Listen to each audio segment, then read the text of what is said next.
Actually হচ্ছে যে তারেক রহমান এবং আমি বলবো তারেক রহমান শহীদ প্রেসিডেন্ট জিয়াউর রহমানের একদম যোগ্য উত্তরসূরি, মানে 19-20 নাই। আমি বলবো তার মধ্যে যা ছিল সততা, নিষ্ঠা, ন্যায়পরায়ণতা, মানুষের প্রতি ভালোবাসা, গরিব মানুষের প্রতি যে একটা মমতা বোধ, এটা যেরকম শহীদ প্রেসিডেন্ট জিয়াউর রহমানের ছিল, আমার দেশনেত্রী বেগম খালেদা জিয়া যেরকম ছিল ঠিক তেমনই শহীদ প্রেসিডেন্ট জিয়াউর রহমানের তার রক্তে একদম সেম বহমান দেশপ্রেম, মানুষের প্রতি ভালোবাসা। একটা কথা বলি, আপনি একটা নিয়ে দেখেন, বিএনপি মানে কিন্তু বাংলাদেশ। আজকে মেহনতি মানুষের যদি ভাগ্যের পরিবর্তন করে থাকে, এদেশে যদি কোনো ডেভেলপমেন্ট করে থাকে, এটাই শুরু করেছে বাংলাদেশ জাতীয় দল।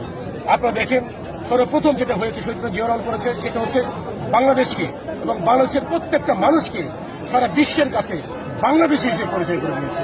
এটাই ছিল আমাদের প্রথম অর্জন বাংলাদেশের মানুষের স্বাধীনতা পরবর্তীতে। তারপরে কি করলেন, যখন দেখলেন যে এদেশের অনেক মানুষ, আমাদের জনশক্তি অনেক, আমাদের শক্তি আছে, তখন উনি হচ্ছেন যে চিন্তা করলেন যে কি এমন কাজ, একটা কাজের ব্যবস্থা করতে হবে যে কাজে অল্প ট্রেনিং কিংবা অল্প শিক্ষিত মানুষদেরকে কাজে লাগানো যায়। উনি বাংলাদেশের প্রথম গার্মেন্ট শিল্পের বিকাশ করলেন। উনি বাংলাদেশের প্রথম দেশের বাইরে ম্যান পাওয়ার এক্সপোর্ট শুরু করলেন। তো বাংলাদেশ জাতীয় দল এবং জিয়া পরিবার, এটা হচ্ছে বাংলাদেশের জন্য পরীক্ষিত বন্ধু।